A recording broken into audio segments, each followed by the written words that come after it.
One small step for man, one giant leap for mankind.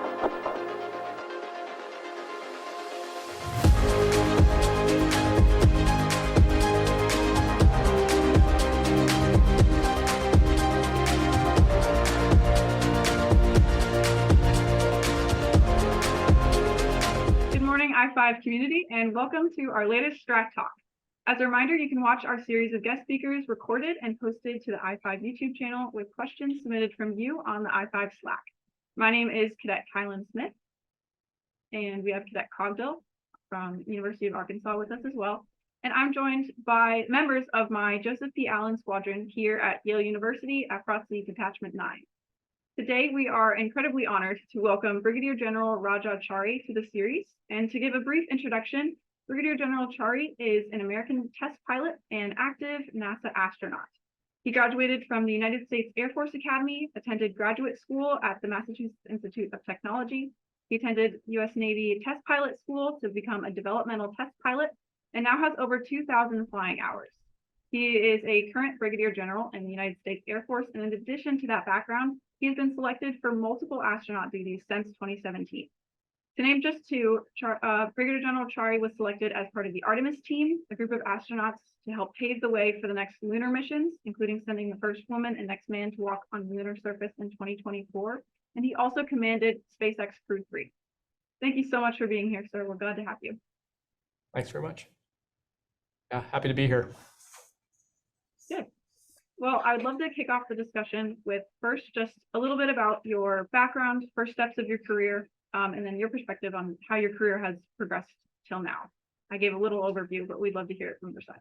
Sure. Yeah. So my background, I think, is a bit of like most people's, several mini careers rolled into one, and lots of just fits and starts of going down different paths, not necessarily knowing why you're going down that path, but eventually it all working out in the end. So I grew up in the Midwest, in Iowa specifically. My dad immigrated from India to get his master's degree here in the US, met my mom in Wisconsin, where he was going to school to get his master's degree, and then he moved to Iowa to work at John Deere. So that's where I grew up, and that's actually where I met my wife as well. So both of us were very inundated and knew the agricultural and engineering community well, because that's essentially what John Deere and what Iowa specializes in.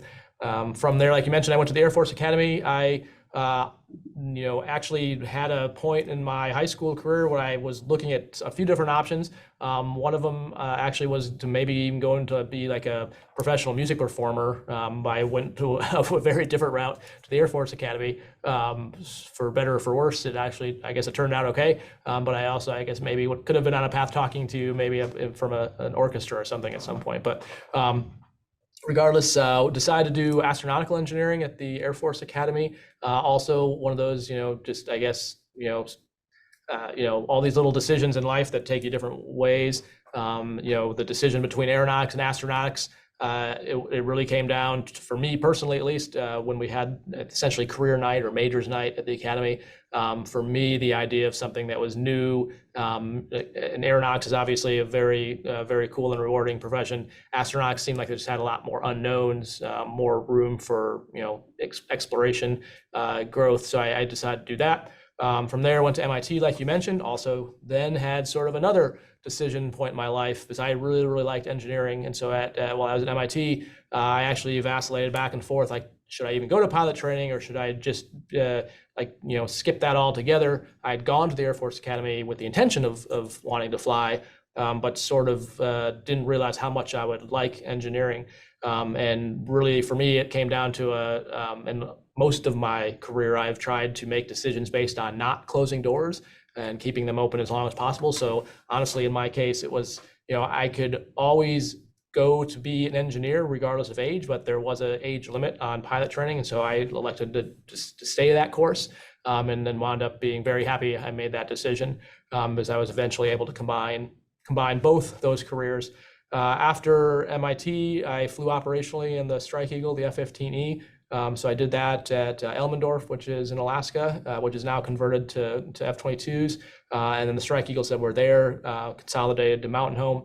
But after Elmendorf, then I went to Lakenheath, which is in England. And then from Lakenheath, went to Test Pilot School, and specifically, like you said, Naval Test Pilot School, which also was this, turning point in my career that I didn't realize at the time, which is a common theme, I think, for most people in the military. And the reason we give advice to just bloom where you're planted, because you never know how it's going to impact you later. But in my case, it was not necessarily always fun to be the Air Force exchange officer at a Naval Test Pilot School, being the sort of odd person out. But then fast forward almost a decade later, when I was running F-35 flight tests, that was a hugely valuable experience because, as you know, the F-35 is a joint project. And so being able to speak Navy and Air Force was a pretty key skill set that I pulled from having been at Naval Test Pilot School instead of Air Force Test Pilot School.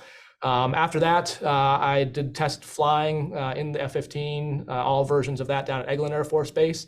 Everything from the new weapons developments to the initial AESA upgrades, which are the active electronically scanned array radars, which by the time you guys are in the Air Force is the only thing you'll probably ever know. But that was the transition from the mechanically scanned to the active electronically scanned radars. From there, went to school and PME. So I once again did an exchange, in this case with the Army Staff College, which is in Leavenworth, Kansas.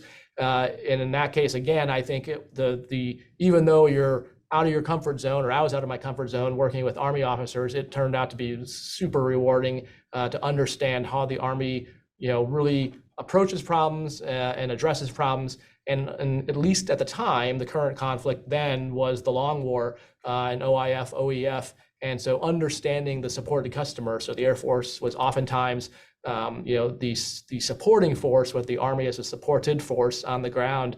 And so understanding how they approached problems, thought about tactics, was really helpful. From there, went to do program management, and yet another point, as I'm talking, it's really dawning on me even more how much in my career I got to somewhere I'm like, man, this wouldn't be what I picked, but in retrospect, it was super valuable. And the reason I say that is, of course, everyone that's a pilot.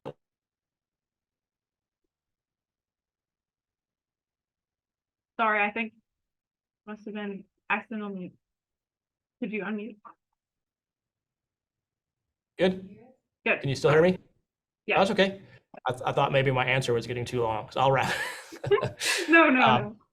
Yeah. So after school, went to do program management at a place called the Air Force RCO, or Rapid Capabilities Office, which was in DC. And so once again, just an amazing experience that I would have never realized the value of it until later in my career.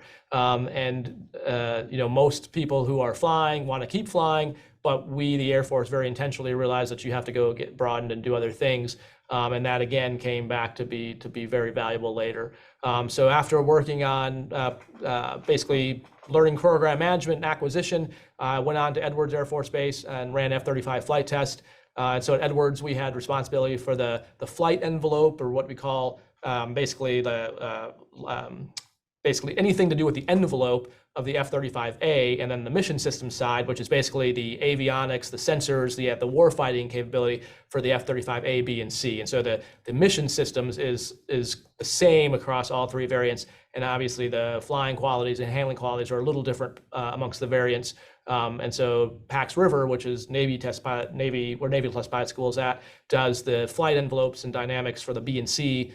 Edwards did the A, but then we also did all the mission systems with the ranges out on the West Coast.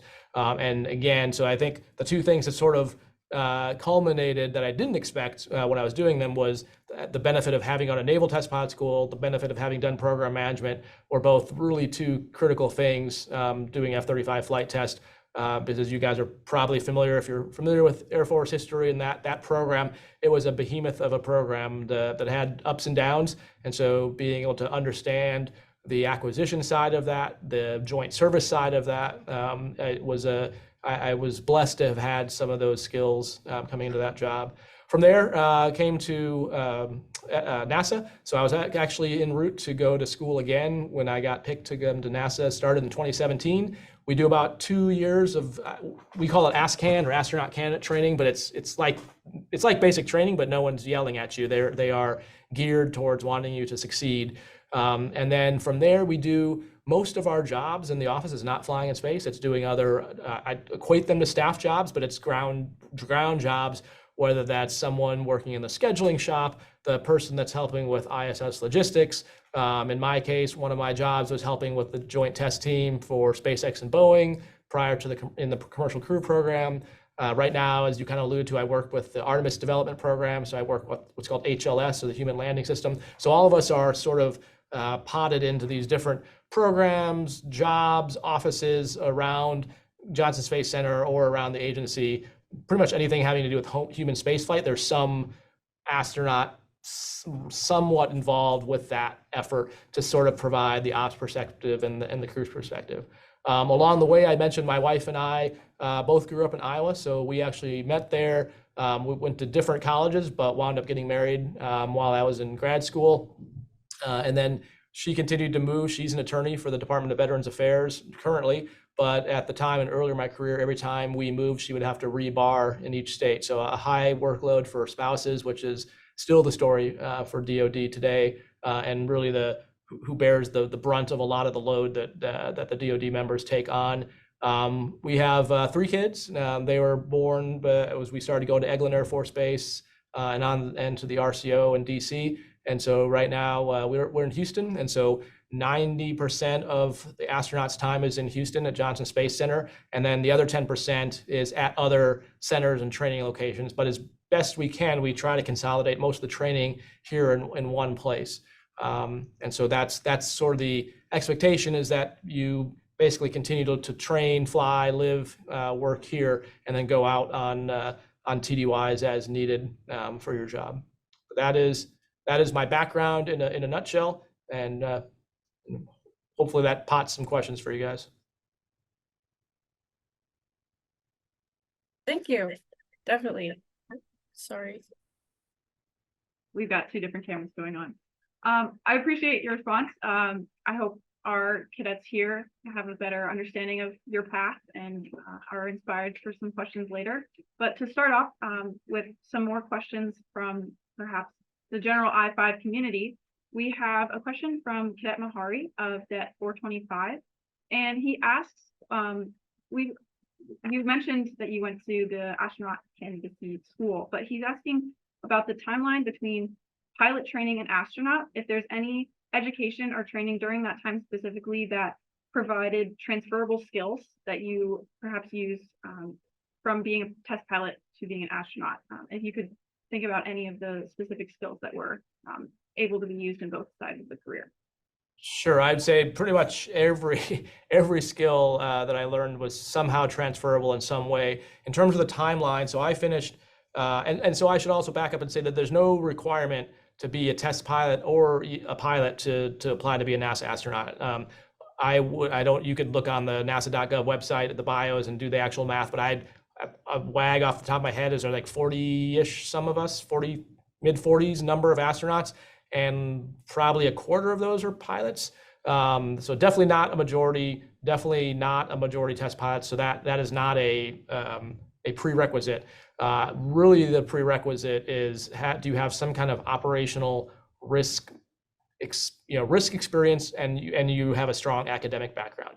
If you think about what we do, that's kind of that's the 2 things. Like, you're pretty strong on the academic side, near the top of your field, and you have some ability and demonstrated ability, like you've taken risk, but not just sat it out, but actually have figured out how to smartly mitigate that. And one of the transferable ways that is similar to that is test aircraft flying or piloting in general. In my particular case, I finished pilot training in about 2002, finished F-15E training in 2003, and then it's about another year-ish after that to be combat capable in a fighter squadron. So from day one of pilot training to actually being useful as a wingman in a fighter squadron is about 2 to 3 years minimum in terms of timelines.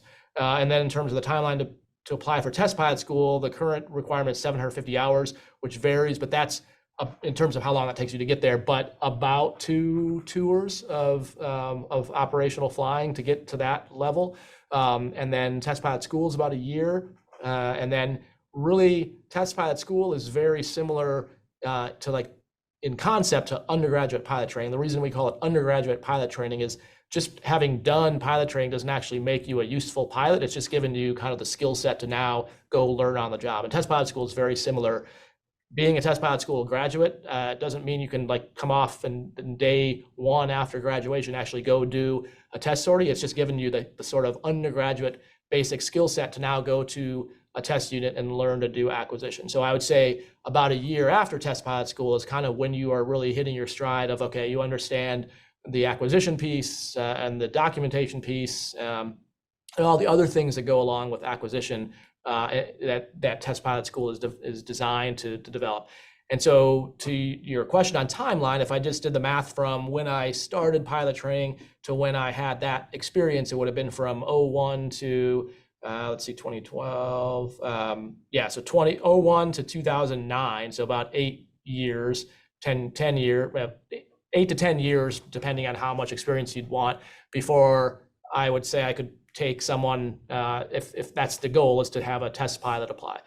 In terms of transferable skills, though, I think I got those all along the way. I think some of the biggest just conceptual ones from the piloting side and the operational flying side, if I look back at just sort of how it's, not so much a motor skill as just a mental and philosophical skill of being able to take feedback and not take it personally, but being very critical internally and amongst our peers and holding people to a high standard. So in the flying community, and very similar to here at NASA, we train a lot. We have the luxury that our job is to train when we're on the ground. And so the skill that I think is most transferable, the two skills I'll say, is that we push to failure, and then we are very honest about what led to that failure for the purposes of not doing that in actual operations. And that's a very similar thing in test flying as well. And so some examples of, in pilot training, I was both in pilot training and in Strike Eagle training. There's more than a few times where I was on, one ride away, on the verge of washing out. And so living under that sort of constant pressure and constant evaluation and having to perform when you're one ride away from being gone is not too different than astronaut training. It's a little different here because you've already by the time we've hired someone here, we are more invested in wanting to preserve that investment, if you will.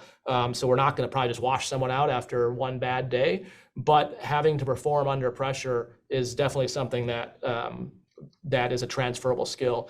The other piece, though, that training to failure is probably even a bigger deal because so an example, like if you go out in a four-ship, of whether it's F-15s, F-35s, F-22s, and you come back from the training sortie and everyone has lived, you probably didn't push hard enough. We obviously don't want to kill anyone for real, but if you've done the training correctly, someone probably should have died in that scenario, because otherwise you weren't actually training. It's kind of like weightlifting, you need to push into the discomfort to actually learn something. And so it's very similar and transferable here at NASA. If we do a sim and everything goes perfectly, that didn't probably really do anyone any good because we are just doing what we already know how to do. So really the purpose of the sims, the training, the NBL run is to push people into discomfort, whether it's physical discomfort, mental discomfort, team discomfort, trying to find the weak points of where the communication breaks down or the crew coordination breaks down.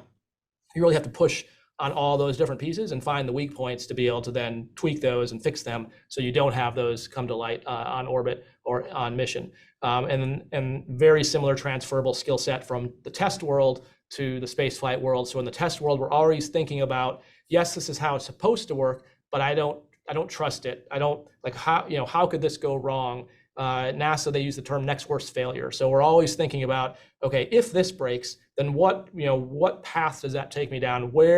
What's the next worst thing that could happen? And how do I start to mentally prepare for that so I'm ready when and if it does happen? And that's very transferable. And that's exactly how the flight control team and the crews think here. And so I think all of that mindset is very transferable to space flight in terms of specific skills. Awesome. Thank you, General Chari. So the next question that we have is related a little bit more to how you became an astronaut in the first place. So what did the application process look like for you to become an astronaut? And for any cadets who might be interested in being an astronaut in the future, what are some things that they could do now to start preparing themselves for that? Sure. Yeah. So, funnily enough, you actually apply via USA Jobs, which is the same way you apply for any federal government job. So if you go to, I think if you just like go to nasa.gov, become an astronaut, it gives the minimum qualifications. There's a whole page. I think it's nasa.gov/astronaut, but under there, that has like the application process, the requirements. Normally they'll make an announcement right now it's probably about every 4 years on average is what it's been. It ebbs and flows depending on how many people in the office, and we look at the projected fly rates. But to your question on some tips, at a minimum you need a master's degree or a medical degree, be a practicing doctor. So at a minimum you need to get your master's degree. You need to have your bachelor's or master's in some kind of technical, whether it's engineering or science related background. So you need some, or if you're the medical, that's a different path as well. So those are sort of like the min tech requirements. Kind of like I alluded to before, I think the bigger piece is you have some, if you're a PhD, brilliant researcher that's running a lab, but you've never left the lab, that's probably not what we're looking for. And vice versa, if you're someone that's like an extreme cliff jumper, bungee, extreme adrenaline person that's summited all the peaks, but never have read a book, that's also not what we're looking for. So it's something in between. Someone who's got, academic qualifications and has shown that they are capable of integrating, fusing, and understanding knowledge pretty quickly. And then someone who's also able to take risks, work under pressure, not get phased or distracted, I guess. So the mishmash of those two things.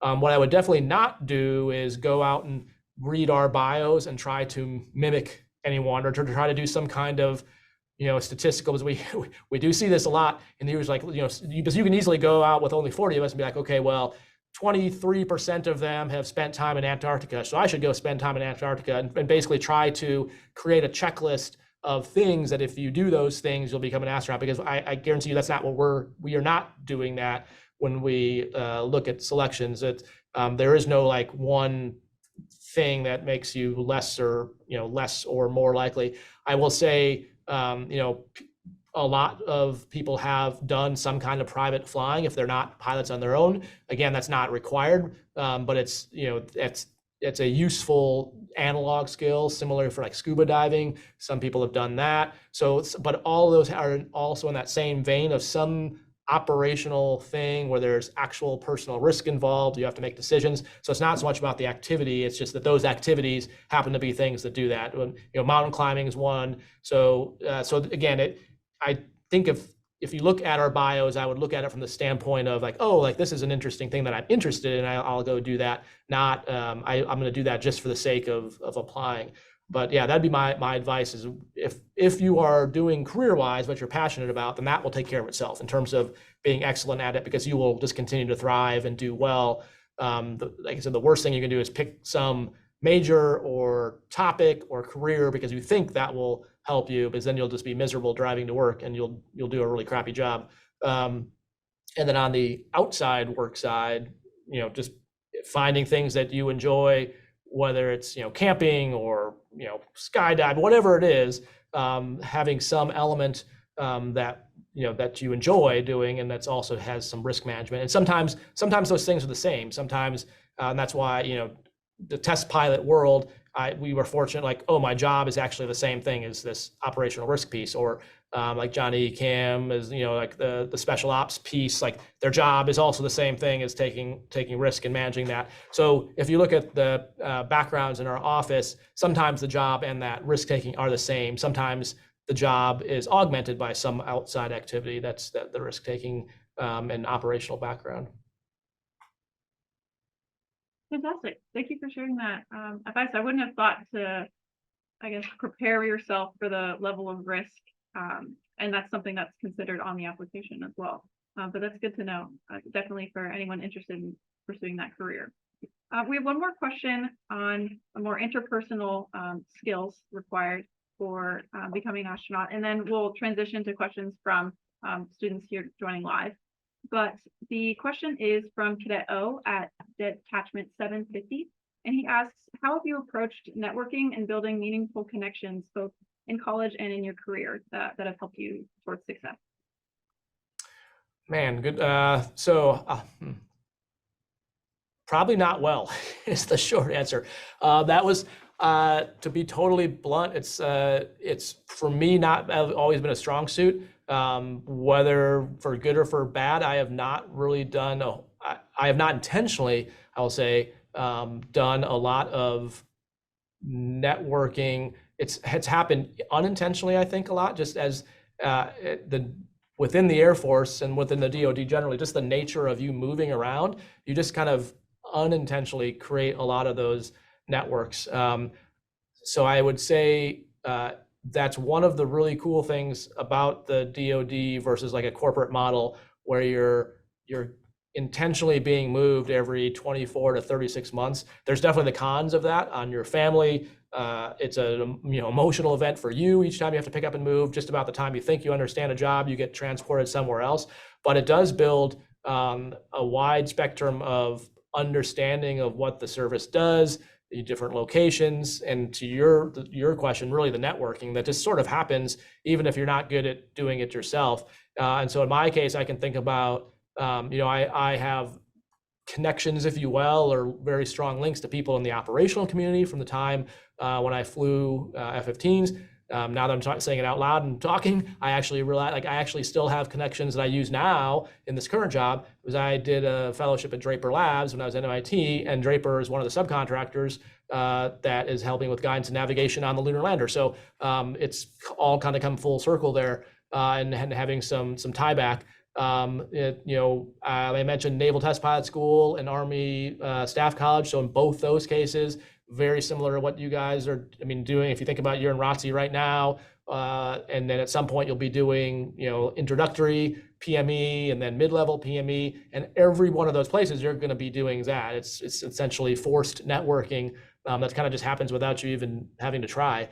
But all those Navy Test Pilot School connections, I continue to leverage those. Same at the Army Staff College, and then from the acquisition community, actually just yesterday, I got back from DC, and the reason I was at the meeting I was at was because of the connections I had made when I was at the RCO. Otherwise, I wouldn't have even been at the table. And so just even having some awareness of other things going on, I think is the beauty of that. And especially building those earlier on, because then as you go to some of these early PME courses, all of those people are eventually going to continue moving up in rank. And as you maintain that, well, even if they go to private industry, just knowing like, hey, so-and-so, I think they do this at this investment firm. I think their company is interested in, this making up like, oh, they do risk analysis. That seems like a great analog to what we're struggling with. Maybe we should see if what they do. So I think it is used all the time. And when I say, when I was initially answering, saying I don't do it intentionally, I think I've never actively done it in the pursuit of like some follow-on job or some ability to move up or laterally. It's always just been sort of accidentally happened as a result of the work and the assignments I've been put in.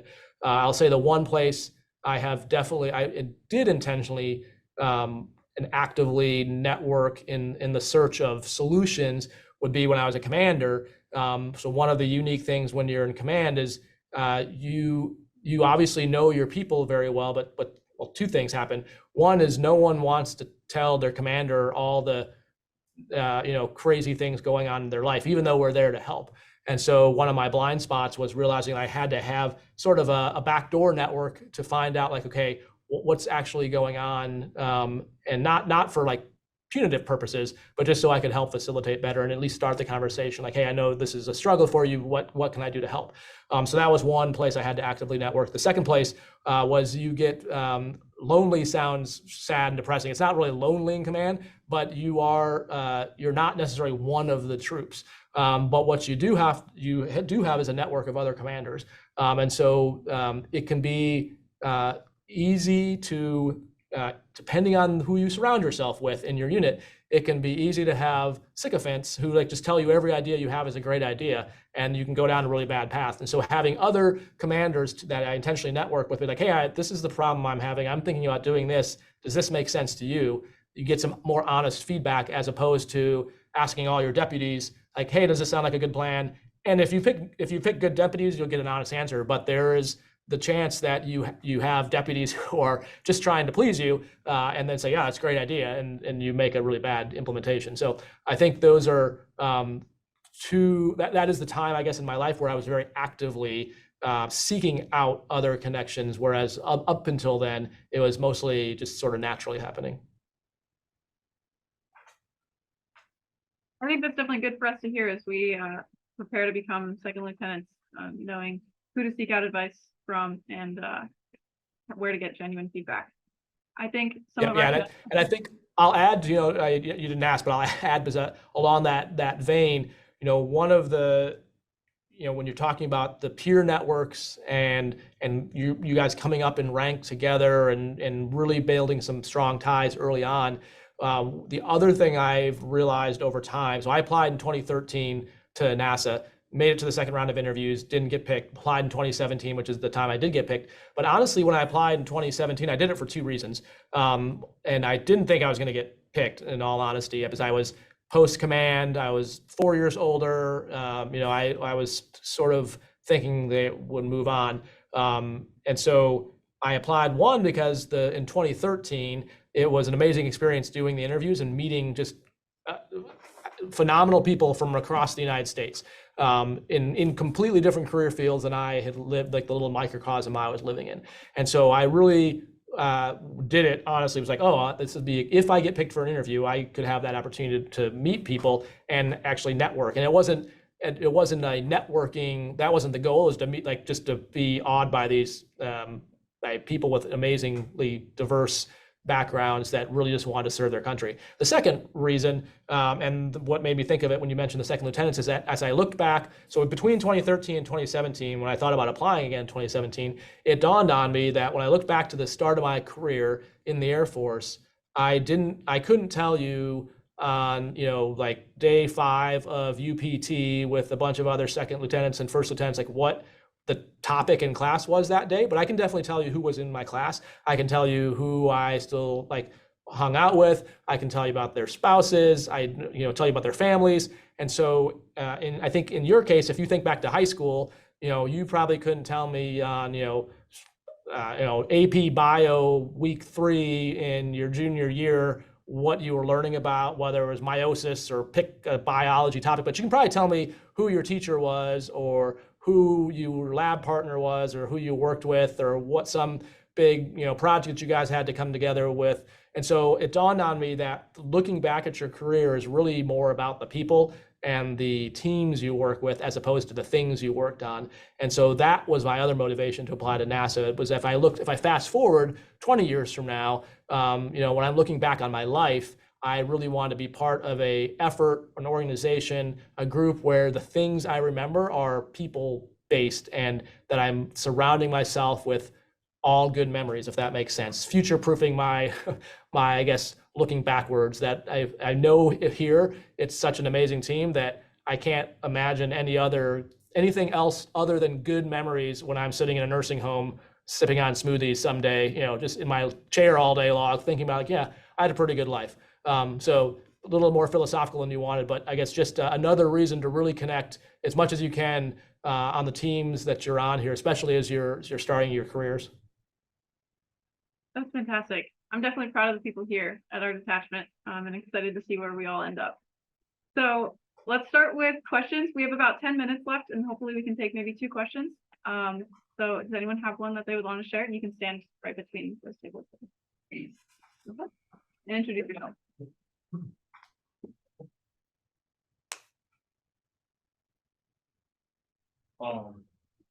morning, sir. My name is Cadet Gelkison, and I'm just like you. I'm also from Iowa. Oh, So, nice. nice connection. So being both a general in the Air Force as well as a NASA astronaut, how have you been able to manage your responsibilities in both roles, while also being an effective leader? It's a good question. So technically, I'm not a general yet. So the Senate confirmed it, but I haven't pinned on. So I could duck the answer and say I don't.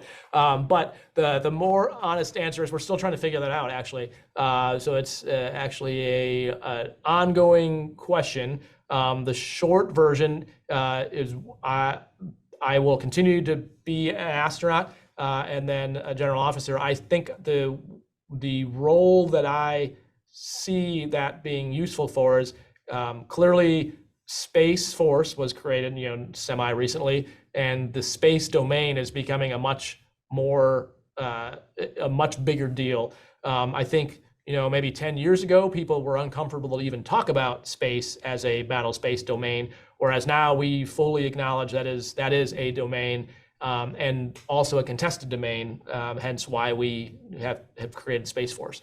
So I think in my role, to be totally clear, NASA is not at all militarizing space, with zero desire to do that. But there are definitely, I would say, think about it just from a deconfliction standpoint, trying to make sure that efforts on the DoD side and the NASA side, that we're not interfering with one another. And so that's, I think, part of what I will help with in terms of how I day-to-day manage both those worlds. The way it works for active duty astronauts is we are essentially assigned to NASA, just like you are assigned to any other job. So we have orders, just like when you guys graduate and get orders to your first base, I essentially have the exact same thing. I have PCS orders to Johnson Space Center, and then there's a overarching Department of Defense NASA memorandum of agreement that actually covers active duty astronauts at NASA. It goes all the way back to the original Mercury days, and it's actually the same 1950s MOU that's just been amended to be updated through the decades, but it's exactly the same thing. And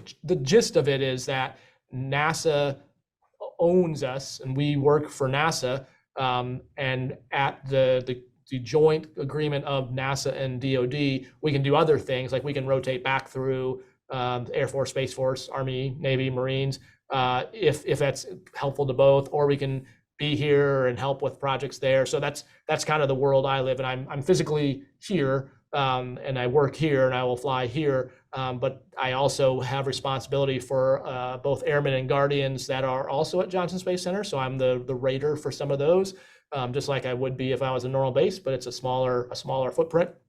And then, yeah, I have some reach back and try to help cooperation between NASA and DoD, because it's not, pick your thing on whether it's, remote sensing of the Earth when we're looking at hurricanes. That obviously affects things NASA's caring about, but also if there's a carrier battle group somewhere near a hurricane, DoD cares about that. So there's a lot of areas where the same product or system generates data that's useful to both communities. Awesome. I hope that answered your question. We have time for one more. All right. Morning, sir. I'm Cadet Varghese, and my question is pretty simple. I just want to know what your favorite part of the job is. My favorite part of the job is floating in space. That's probably and looking through the window. I'd say that's my favorite part of the space job. I think my favorite part of the job on the ground is that the job is different every day.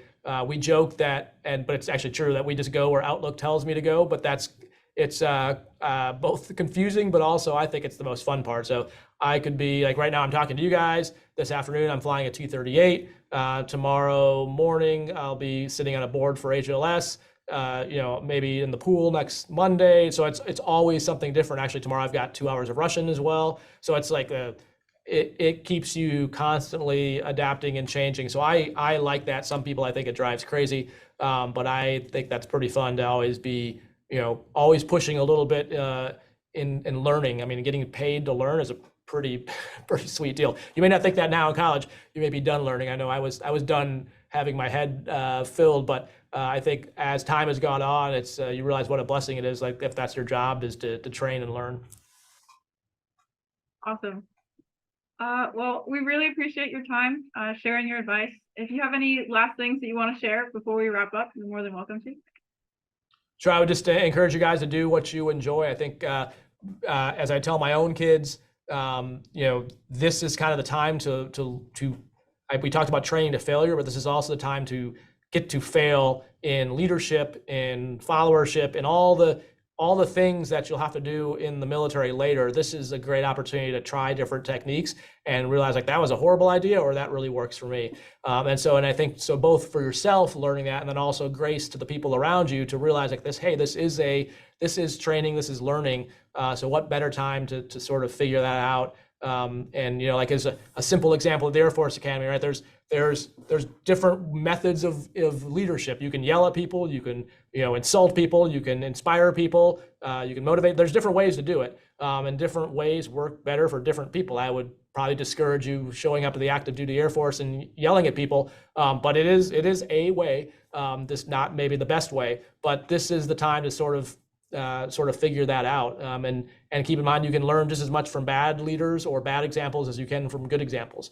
And so I kept a journal both basically through the academy and even now of things I'll write down, like leadership things when I'll either see or have experience, and it's oftentimes like that was horrible. Like I will never do X because I either saw it happen or I did it and realized it was a big mistake. But this is the time to experiment and do that, and don't be afraid to push beyond your comfort zone to then make yourself a better leader in the future. All right, General Chari, thank you so much for taking time out of your very busy day to speak with us. We all appreciate it. And I think we're gonna cut off the recording here. Sounds good. Thanks. Thank you so much. Thank you, guys.